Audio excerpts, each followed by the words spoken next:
Hello les amis, je vous retrouve pour une nouvelle vidéo sur le basket en NBA et je vais vous faire le résultat en statistique du match Miami Heat contre Boston Celtics. Et donc c'était le match 4 de cette série du premier tour des playoffs de l'Est. Et donc les Celtics l'ont emporté chez les Heat 102 à 88. Et donc Boston mène donc 3 victoires à 1 dans cette série. Prochain match qui se jouera, ce sera donc à Boston. Et donc Boston, en cas de victoire du prochain match à domicile, serait qualifié pour le tour suivant. Alors, je dirais que dans cette rencontre, on va revenir sur les stats des équipes et des joueurs, mais côté Boston, on a complètement oublié la défaite du deuxième match à domicile face à un Heat qui a été très adroit à 3 points. Ils ont mis de l'impact physique sur le dernier match, ils en ont mis à nouveau dans cette rencontre, et logiquement, comme Boston était premier quand même de la conférence Est, face à Miami qui était quand même qui avait pris indirectement la 8e place, et donc ils étaient favoris, et donc en mettant plus d'intensité, ils ont réussi à l'emporter assez facilement. On va voir le déroulé du match dès le premier quart-temps. Boston menait 34 à 24. Ensuite, en deuxième quart-temps, Boston a gagné 19 à 12, donc plus 10 au premier quart-temps, plus 7 au deuxième, plus 17 à la mi-temps. Troisième quart-temps, gagné à nouveau par Boston, 28-23, c'est-à-dire plus 5, ça faisait plus 22 au score. Et dernier quart-temps, perdu 29-21, mais bon, ils ont fait tourner au dernier quart-temps pour se reposer, vu qu'il y avait plus de 20 points d'écart. Le match était déjà gagné. À noter, côté des hits, Bam Adebayo fait 25 points avec 17 rebonds, donc 4 offensifs et 5 passes décisives. Il fait 11 sur 22 au tir, fait un très bon match. On a 19 points pour Tyler Hero avec 8 sur 17 au tir, mais 5 ballons perdus, et 18,5 rebonds pour Caleb Martin avec 4 sur 8 à 3 points, mais 6 sur 14 au tir. Après, voilà, les autres joueurs n'ont pas réalisé un match extraordinaire. L'équipe a tourné des hits à 40% au tir, 27% à 3 points. Ils ont perdu 13 ballons. Donc voilà, ils étaient un peu fatigués de l'autre côté. Côté Celtics, on a Derrick White qui fait un match époustouflant. Il met 38 points, 15 sur 26 au tir, 8 sur 15 à 3 points. Ça tue le match, hein. Il était vraiment très très bon. Après, on a 17 points pour Jalen Brown à 7 sur 18 au tir, mais 6 ballons perdus. On a Jason Tatum qui fait un petit match, 20 points, 11 rebonds, 5 passes avec 5 sur 14 au tir, mais en même temps, il n'a pas eu besoin d'utiliser tout son talent. C'est vrai qu'ils ont tellement dominé le match. Au tir, il tourne à 41% et 37% à 3 points. Et donc, un match gagné facilement par les Boston Celtics.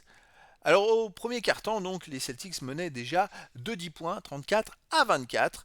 Alors côté des hits, on avait quand même Tyler Hero qui avait 9 points à 4 sur 6 au tir et 3 passes décisives. Il fait un très bon premier quart-temps. Adebayo 6 points à 3 sur 6 au tir, 2 rebonds, 2 passes. Ils ont retourné à 47% au tir au premier quart-temps et 22% à 3 points. C'était pas terrible, et c'est ce qui a donné 10 points d'écart, parce que côté des Celtics, on a Derrick White qui met 16 points dans le premier quart-temps avec 6 sur 8 au tir, mais surtout 4 sur 5 à 3 points. Il a tué le match à lui tout seul, Derrick White. Après, on a 5 points, 4 rebonds pour Jalen Brown, 5 points pour Jason Tatum, et c'est vrai que les Celtics ont eu peut-être moins d'adresse, 43%, mais 50% à 3 points. Ça a fait la différence dans ce premier quart-temps. Deuxième quart-temps, cette fois gagné 19-12. Alors un très petit score, parce que 12 points, c'est pas beaucoup de points aux côtés des hits, hein. D'ailleurs, ils ont tourné à 22% au tir et 1 sur 7 à 3 points, 14%. Un carton catastrophique. Il n'y a que Adebayo avec 6 points à 3 sur 6 au tir et 7 rebonds qui surnage. Mais c'est vrai que sans des maillots, le restant de l'équipe a marqué que 2 paniers en 16 tirs. C'est un carton catastrophique. Côté des Celtics, on a Derrick White, il fait un petit carton comparé au premier. Il met 6 points avec 2 sur 4 à 3 points. Mais c'est vrai que les Celtics ont tourné à 35% au tir et 44% à 3 points. Donc en fait, c'était plus intéressant pour eux de tirer qu'à 3 points. Et c'est ce qui fait qu'ils ont pris encore de l'avantage et qui menaient donc à la mi-temps de tout simplement 17 points. Ils ont quand même limité les hits chez eux en première mi-temps à 36 points seulement. Donc les hits ont tourné à 35% au tir, 18% à 3 points. 3 sur 16, c'est une catastrophe. Alors que, vous voyez, les Celtics ont fait 39% au tir en première mi-temps et surtout 47% à 3 points, 9 sur 19. Donc ça fait le gros écart. Il n'y a que Bam Adebayo côté des hits qui met 12 points avec 9 rebonds et qui fait 6 sur 12 au tir. Mais côté des Celtics, eh ben, c'est vrai que Derrick White, il fait 22 points, 8 sur 13 au tir, 6 sur 9 à 3 points. Et donc il a été très très très présent. Allez, troisième carton, cette fois gagné à nouveau par les Celtics, 28 à 23. Ça continue. Les Heat ont tourné à 39% au tir, 33% à 3 points. Et les Celtics ont tourné à 47% au tir, 20% à 3 points. Mais voilà, ils étaient devant, 14 rebonds en plus à 9. Ils ont perdu un ballon de perdu de moins. Côté des hits, on a que 8 points, 3 rebonds, 2 passes pour Adebayo qui fait 3 sur 7 au tir. Tyler Hero met que 3 points.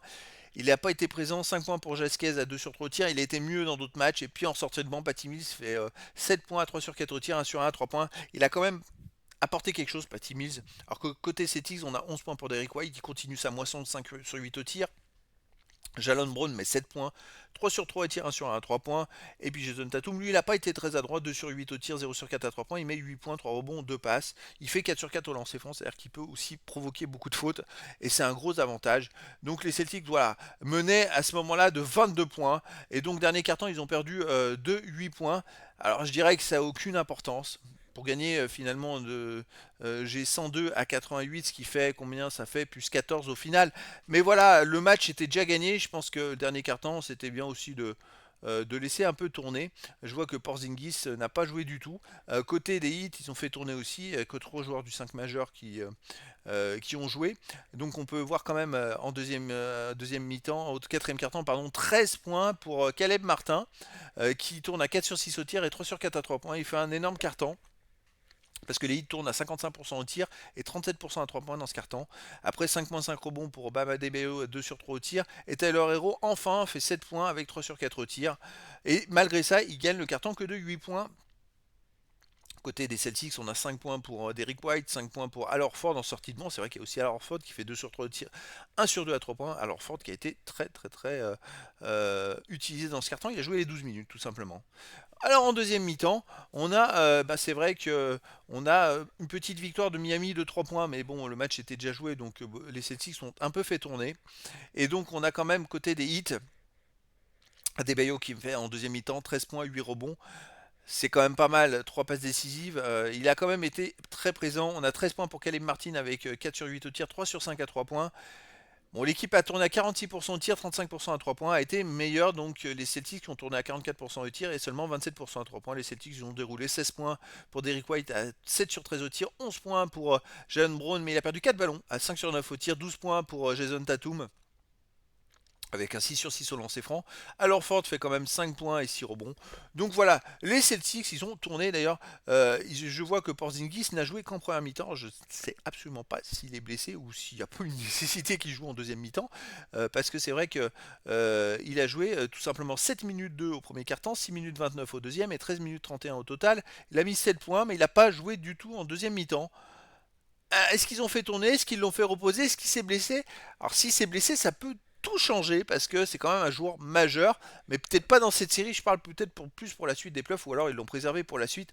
En tout cas, une victoire, une très belle victoire des Celtics contre les Heat, mais une victoire facile, menée de bout en bout et dès le début du match.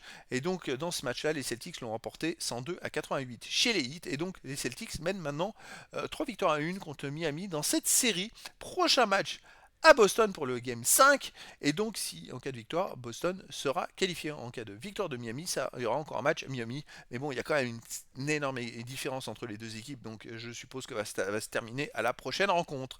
Voilà, les amis. Et ben écoutez, je vous dis à très bientôt pour une nouvelle vidéo.